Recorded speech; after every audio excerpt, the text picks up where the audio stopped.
అనేక రకాలైనటువంటి అవకతవకల్ని బీసీ బంధు పేరిట పాల్పడడం అనేది బాధాకరమైనటువంటి విషయం. నచ్చిన వాళ్ళకి, అస్మదీయులకి, జీవోలో ఉన్నటువంటి నిబంధనలకి తూట్లు పొడిచి మా పార్టీలోకి రండి, మా పార్టీ కండువాలు కప్పుకోండి, మీరు బీజేపీలో ఉంటే మీకు బీసీ బంధు ఇయ్యము, ఈ రకంగా స్థానికంగా ఉండేటువంటి ప్రజాప్రతినిధులతో మొదలుకుంటే అధికారుల వరకు అందరూ కూడా బీసీ బంధులో నీ పేరు పెట్టాలనా, పేరు పెట్టాలంటే నువ్వు కండువా మార్చుకుంటావా అని ఈ రకమైనటువంటి దుర్మార్గమైనటువంటి ప్రక్రియని గ్రామాల లోపల కొనసాగించడం అనేది బాధాకరమైనటువంటి విషయం. భారతీయ జనతా పార్టీగా మేము చాలా స్పష్టంగా ఈ రాష్ట్ర ప్రభుత్వాన్ని డిమాండ్ చేస్తా ఉంది ఏంటంటే, సుమారు 93 బడుగు బలహీన వర్గాలకు సంబంధించినటువంటి 93 కులాలు ఈ రాష్ట్రంలో ఉన్నట్టు రాష్ట్ర ప్రభుత్వ అధికారిక గణాంకాలే తెలియజేస్తా ఉన్నాయి. 93 కులాలలో మీరు ఇస్తామని ప్రకటించింది కేవలం 14 కులాలకు సంబంధించిన వాళ్ళకి మాత్రమే బీసీ బంధు ఇస్తామని ప్రకటించి, గ్రామాల లోపల మెజార్టీగా ఉన్నటువంటి అనేక బీసీ కులాలకి ఈ బీసీ బంధుని ఇవ్వక చాట్ల తౌడు వచ్చి కుక్కల కొట్లాట పెట్టినటువంటి పంచాయతీని కొనసాగిస్తా ఉంది రాష్ట్ర ప్రభుత్వం. అన్ని నియోజకవర్గాల లోపల కూడా ఇదే పరిస్థితి కొనసాగుతా ఉంది. ప్రతి నెల 15వ తారీఖుకి బీసీ బంధుని పంపిణీ చేస్తామని, ఈ పంపిణీ కార్యక్రమం గౌరవ శాసనసభ్యుల ద్వారా చేస్తామని చెప్పి జీవోలో ప్రకటించి, ప్రతిపక్ష శాసనసభ్యులున్న చోట మాత్రం అధికార పార్టీ తన ఇన్ఛార్జీల్ని, తాను ప్రకటించినటువంటి ఎమ్మెల్యే అభ్యర్థుల చేత ఈ బీసీ బంధు పంపిణీ కార్యక్రమం చేపట్టడం అనేది దుర్మార్గమైనటువంటి ప్రక్రియ. ముఖ్యంగా నా నియోజకవర్గానికి వచ్చినప్పుడు ఒక ప్రతిపక్ష శాసనసభ్యునిగా మా జిల్లా కలెక్టర్ గాని, బీసీ కార్పొరేషన్ అధికారులు గాని, నన్ను గాని, భారతీయ జనతా పార్టీ సర్పంచులు గాని, ఎంపీటీసీలను గాని, కౌన్సిలర్లను గాని కనీసం ఆయా గ్రామాల నుంచి అప్లికేషన్స్ తీసుకున్న సందర్భం దగ్గర నుంచి సెలక్షన్ వరకు ఎక్కడ కూడా ప్రతిపక్షానికి సంబంధించినటువంటి సర్పంచులు, ఎంపీటీసీలు, శాసనసభ్యులు ఉన్న చోట ఒక రకమైనటువంటి ఏజెంట్లను పెట్టుకొని మన పార్టీలకు ఎవరు వస్తారో చూడు, వాళ్ళకే బీసీ బంధు ఇద్దామని చెప్పి తిరిగి ఇంటింటికి తిరిగి నువ్వు బీసీ బంధుకు దరఖాస్తు పెట్టుకున్నావు కదా, నువ్వు మా కండువా వేసుకో, మా కండువా వేసుకుంటే నీకు బీసీ బంధు ఇస్తామని చెప్పి ఈ రకంగా బ్లాక్ మెయిల్ పాలిటిక్స్ ని బారాస కార్యకర్తలు, బారాస నాయకులు చేస్తా ఉంటే కొంతమంది అధికారులు పూర్తిగా వాళ్ళకు వత్తాసు పలుకుతా ఉన్నారు. నా నియోజకవర్గానికి సంబంధించి ఈ రోజు బీసీ బంధు కార్యక్రమం ఉంటుంది, బీసీ బంధు చెక్కులు పంపిణీ చేయాలని నాకు నిన్న దాకా మొన్న ఈడీ ఎస్సీ కార్పొరేషన్ సిద్దిపేట గారి నుంచి ఫోన్ వచ్చింది. ఈడీ ఎస్సీ కార్పొరేషన్ ఈ రోజు ఆదివారం కదా, శుక్రవారం రోజు ఉదయం ఫోన్ చేసి, సార్ ఇవాళ శనివారం, గురువారం రోజు ఈడీ ఎస్సీ కార్పొరేషన్ గారు ఫోన్ చేసి, సార్ 9వ తారీఖు రోజు ఉదయం 11 గంటలకి బీసీ బంధు చెక్కులు పంపిణీ చేయాల్సి ఉంటుంది అని చెప్పి చెప్పింది. ఎమ్మెల్యే నేను పంపిణీ చేయాలా, జిల్లా కలెక్టర్ గారు పంపిణీ చేస్తున్నారా, ప్రోగ్రామ్ ఏంది, మీ గైడ్ లైన్స్ ఏంది, అసలు బీసీ బంధు ఎవరికి సెలెక్ట్ చేసిండ్రు, ఆ సెలెక్ట్ చేసిన లిస్టు తీసుకొని రమ్మని నేను గురువారం నాడు ఈడీ ఎస్సీ కార్పొరేషన్ గారు నాకు ఫోన్ చేస్తే నేను వారికి చెప్పడం జరిగింది. సరే ఉదయం తీసుకొని వస్తా అన్నారు, రాలేదు. నిన్న మధ్యాహ్నం ఫోన్ చేస్తే, సార్ ఇంకా అప్రూవల్ కాలేదు సార్, అప్రూవల్ అయినాక తీసుకొస్తామని చెప్పినారు. ఎవరు అప్రూవల్ చేస్తారంటే జిల్లా ఇన్ఛార్జి మంత్రి అప్రూవల్ కోసమని పెండింగ్ లో ఉన్నాయి సార్ అని చెప్తారు. మా సిద్దిపేట జిల్లాలో సుమారు 26,000 అప్లికేషన్స్ వచ్చినాయి బీసీ బంధు కోసం. సిద్దిపేట జిల్లాలో సుమారు 26,000 అప్లికేషన్లని ఆన్లైన్ ద్వారా కమ్మరి, కుమ్మరి, వడ్రంగి, ఔసలి, చాకలి, మంగలి ఇట్లాంటి కులాలకు సంబంధించినటువంటి వాళ్ళు సుమారు 26,000 మంది మా సిద్దిపేట జిల్లాలో దరఖాస్తు పెట్టుకున్నట్టు మాకున్నటువంటి సమాచారం. దాంట్లో ఈ రోజు ప్రతిపక్ష శాసనసభ్యులు ఉన్న చోట ఒక రకమైనటువంటి నియమాలు, పాలకపక్ష శాసనసభ్యులు ఉన్న చోట ఇంకొక రకమైనటువంటి నియమాలు పెట్టి, ఇంకా దుర్మార్గం ఏంటంటే దుబ్బాకలో అయితే కనీసం మా కలెక్టర్ ఫోన్ చేసి చెప్పాడు, ఈడీ ఎస్సీ కార్పొరేషన్ లిస్ట్ ఇవ్వమంటే లిస్ట్ ఇయ్యాడు.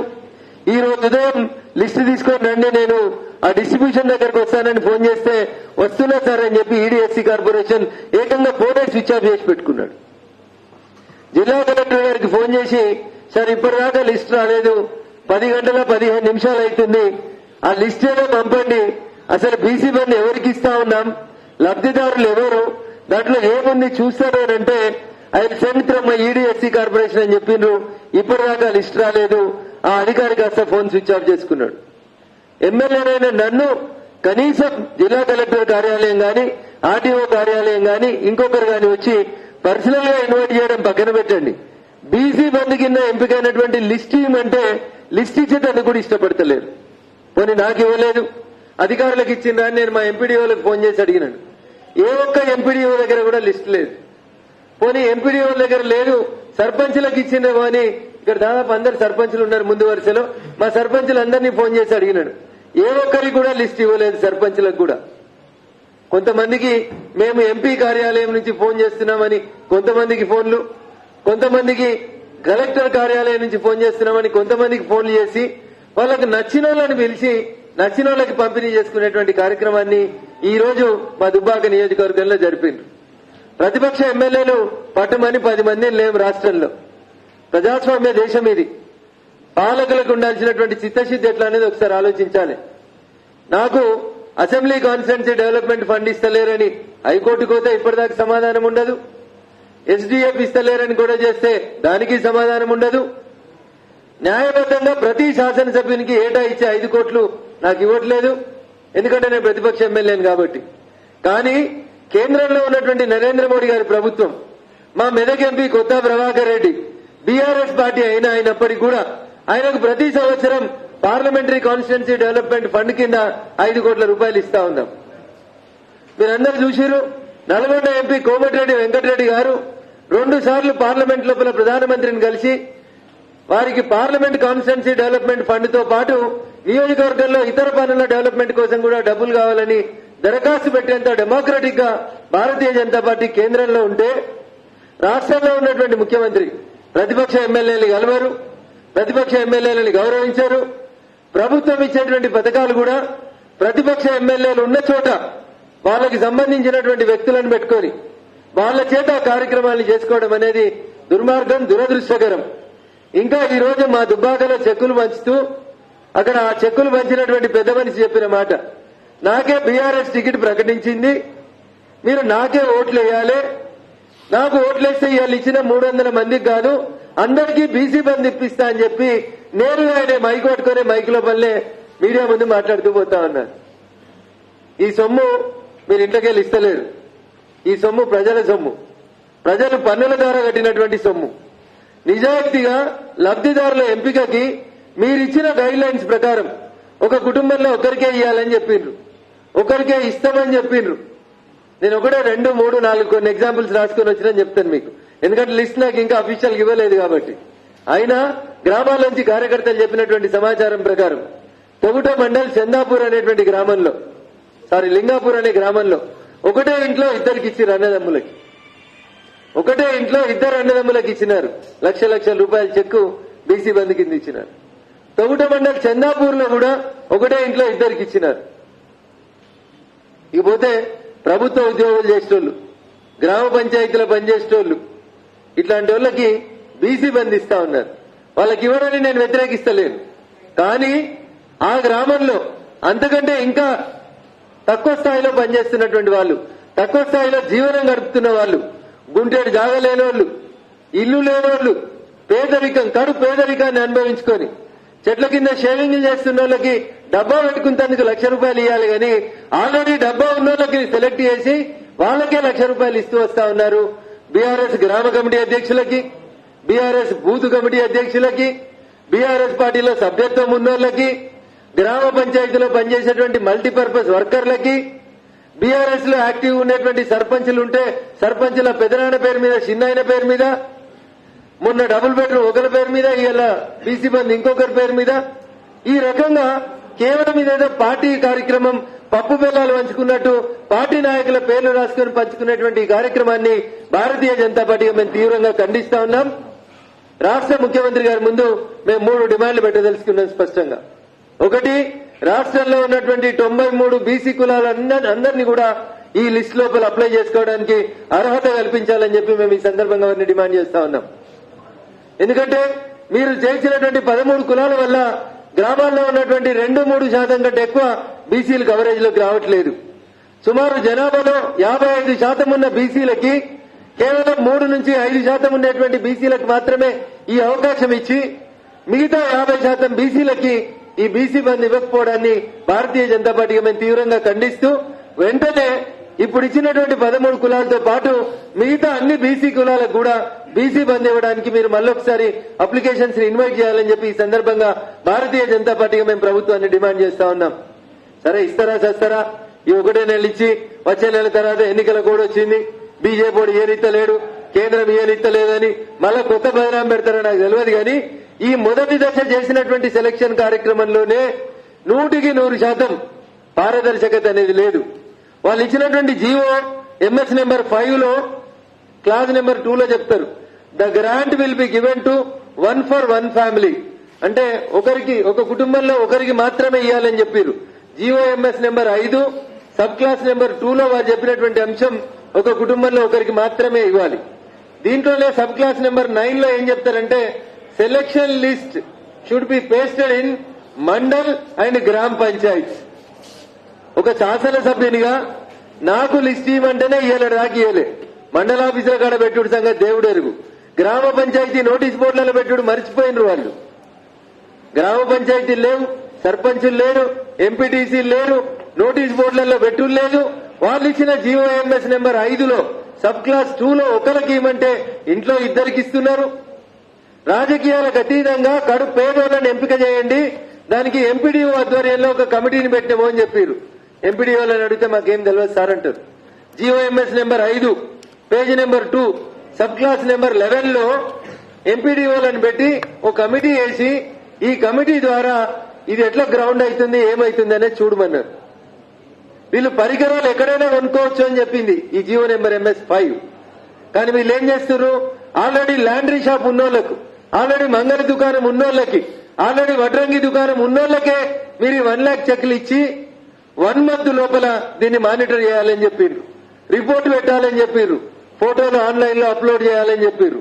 ఉన్న దుకాణానికి బోర్డు మార్చి కొత్త పేరు పెట్టి వాళ్ళకే ఉన్నోళ్ళకే ఇస్తున్నారు తప్ప మా ఆవేదన అంతా కడు పేదోళ్ళకి, ఎవరికైతే లాండ్రీ ఇస్త్రీ పెట్టెలు కొనుక్కొని కొత్తగా లాండ్రీ పెట్టుకోవాలని కోరుకుంటున్నారో వాళ్ళకి ఎవరికి చేతి వృత్తుల వాళ్ళకి అందట్లేదు.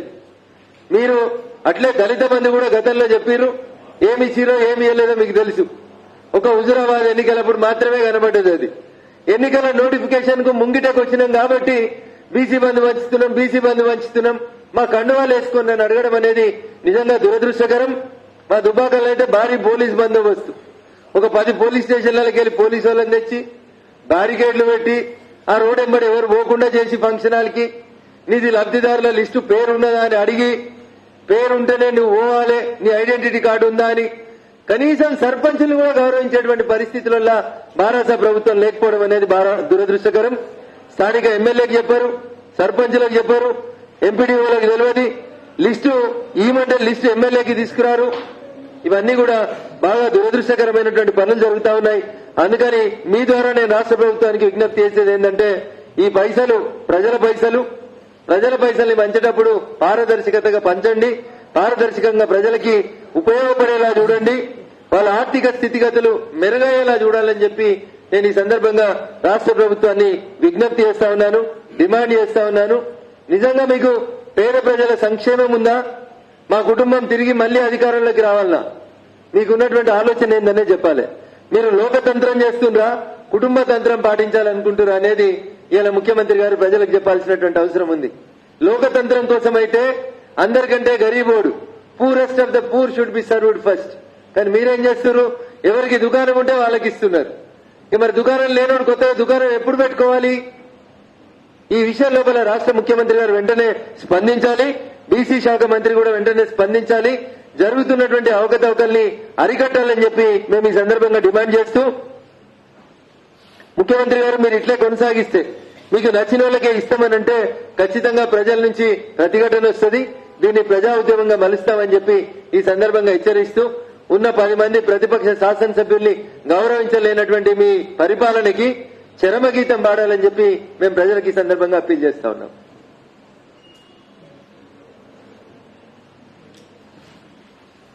Thank you.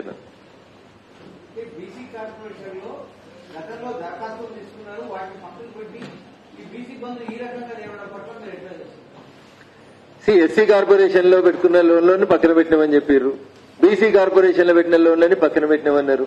3 సంవత్సరాల నుంచి ఏ ఒక్క కేటగిరీలో కూడా లోన్ ఇవ్వకుండా కొత్తగా ఏదో చేస్తా ఉన్నాం, ఉద్ధరిస్తా ఉన్నామని చెప్పి వాళ్ళ పార్టీ నాయకులకి కార్యకర్తలకు ఇచ్చేటువంటి ప్రయత్నం తప్ప ఇంకొకటి కాదు. నెలకు 300 మందికి ఇస్తామని ఒక కొత్త కథ చెప్తూ ఒక ఊరు లిస్టు తీసుకొచ్చినాను. ఆకారం అని ఒక గ్రామం, ఆకారం అనే ఒక గ్రామ పంచాయతీలో ఆన్లైన్ లో ఎంతమంది దరఖాస్తులు పెట్టుకున్నారు, ఆకారం అని ఒక ఎంపీటీసీ పరిధిలో ఎంతమంది దరఖాస్తు పెట్టుకున్నారు అని చెప్పి వస్తూ ఆన్లైన్ లో ప్రింట్ తీసుకొని వచ్చినాం. ఆకారం అనేటువంటి ఎంపీటీసీ పరిధిలో ఆకారం, గోసానపల్లి, రఘోత్తంపల్లి అని 3 ఊర్లు ఉంటాయి సార్.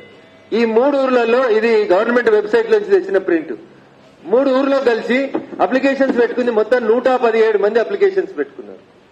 ఒక ఎంపీటీసీ పరిధిలో ఉన్నటువంటి 3 గ్రామ పంచాయతీలలో కలుపుకొని 117 మంది దరఖాస్తు పెట్టుకున్నారు. ఇవాళ ఇచ్చింది ఎంతమంది కన్నా 5గురికి ఇచ్చింది.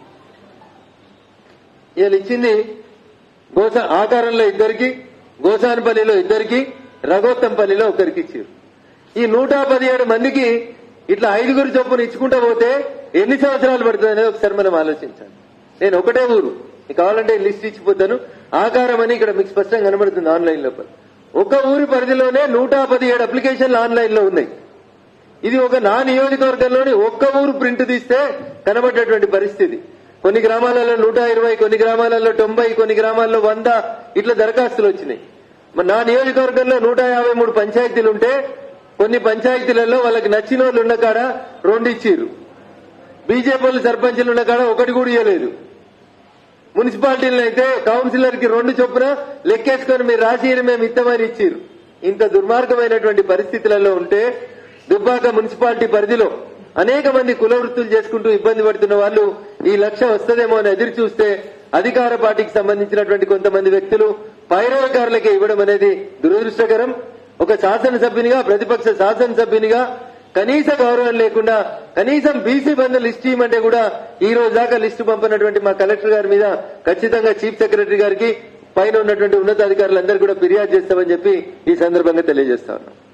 మరోసారి యూరియా కోసం లైన్లు నిలబడుతున్నారు. ఆ గతంలో ఎరువులు ఉచితంగా ఇస్తామన్న సీఎం హామీ ఏమైనా?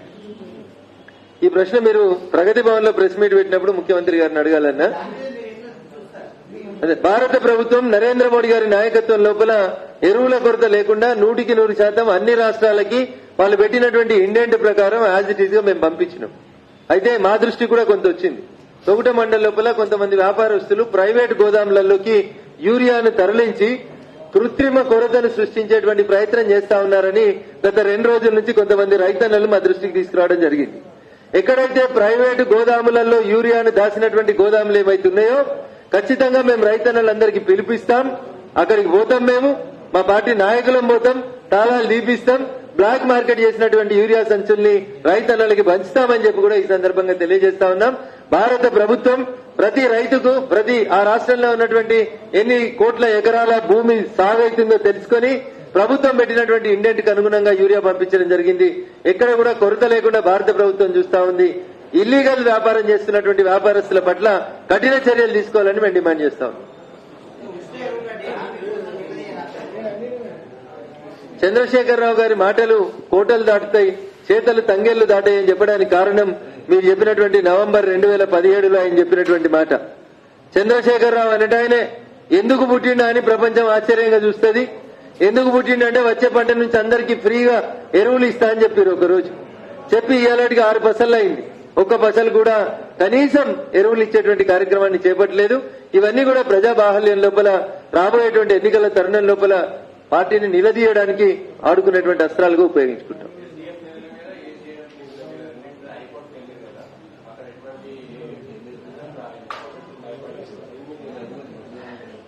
దురదృష్టం ఏంటంటే కోర్టులో కేసు పోతే ఎమ్మెల్యే ఎలక్షన్ల రిజల్ట్ వచ్చినాక 4 రోజులలో కోర్టు కేసు పోతే మళ్లీ ఎన్నికల నోటిఫికేషన్ వచ్చే టైంకి జడ్జిమెంట్లు వస్తా ఉన్నాయి.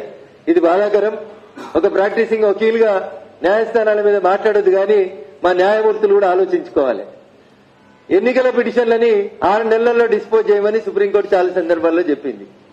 ప్రజాప్రతినిధులకు సంబంధించినటువంటి కేసుల్ని నిర్ణయాలు కూడా మీరు చూస్తా ఉన్నారు. కొంతమంది ఎమ్మెల్యేలు ఓడిపోయినారని, కొంతమందిని 2018 డిసెంబర్ నుంచి ఎమ్మెల్యేలుగా గుర్తించమని, ఏ లాభం? మళ్ళీ ఇంకొక 2 నెలలు అయితే ఎన్నికలకు పోయేటువంటి తరుణం లోపల ఇట్లాంటి జడ్జిమెంట్లు రావడం వల్ల కొంత ఇబ్బంది అవుతా ఉంది. గౌరవ న్యాయమూర్తులు కూడా ప్రత్యేకమైనటువంటి కోర్టులను ఏర్పాటు చేసి అన్ని ఎలక్షన్ పిటిషన్స్ ని 6 నెలలలోపే డిస్పోజ్ అయ్యేలా చూడాలని చెప్పి అప్పీల్ చేస్తా ఉన్నాం. మేము వేసినటువంటి SDF మీద, మేము వేసినటువంటి అసెంబ్లీ కాన్స్టిట్యున్సీ డెవలప్మెంట్ ఫండ్ మీద ప్రభుత్వం కొంచెం దున్నపోతు మీద వాన చల్లినట్టు ఉంటుందా లేదా స్పందిస్తుందా అని అనుకున్నాం. కానీ అట్లే ఉంది, ముందుగానే చెప్పినట్టు దున్నపోతు మీద వాన చల్లినట్టే ఉంది. కోర్టు ఆర్డర్ వచ్చేసరికి సెషన్ అయిపోతుంది, టెన్యూర్ అయిపోతుంది అని ఆలోచిస్తున్నట్టున్నారు వాళ్ళు. వీల్ సి ఇట్లాంటి కంపల్షన్స్ ని క్రియేట్ చేసి ప్రజాబాహల్యంలో కొట్లాడైనా ప్రభుత్వం మీద ఒత్తిడి పెంచుతామనేది మా ఆలోచన. ప్రజల్లోకి వెళ్తాం, రేపటి నుంచి ప్రజల్ని చైతన్యం చేస్తాం, ఊరూరుకు తిరుగుతాం, అందరినీ తీసుకొచ్చి దరఖాస్తులు పెట్టిస్తాం. అందరికీ ఇస్తేనే మీరు ఎట్లయితే దళిత బంధు ఇచ్చేటప్పుడు ముఖ్యమంత్రి గారు ఒక మాట చెప్పిండ్రు. ఏమన్నారు? ప్రభుత్వ ఉద్యోగులున్నా, IAS ఆఫీసర్లున్నా, కార్లున్నా ఇంటి ముంగట ప్రతి దళిత కుటుంబానికి 10 లక్షల రూపాయల దళిత బంధు ఎట్లిస్తా అయితే చెప్పినారో అట్లే ఇప్పుడు తెలంగాణలో ఉన్నటువంటి ప్రతి బీసీ కులానికి బీసీ బంధు ఇవ్వాలని అందరూ బీసీ కులాలకు సంబంధించినటువంటి అందరితోటి దరఖాస్తులు తీసుకుపోయి కలెక్టర్ కార్యాలయాల్లో ఇప్పిస్తాం. ఎన్నికలకి ఊర్లలోకి వచ్చే కంటే ముందు అవన్నీ క్లియర్ చేస్తేనే ఓట్ల కోసం రమ్మనేటువంటి డిమాండ్ తోటి ప్రజల్ని చైతన్యవంతం చేస్తాం.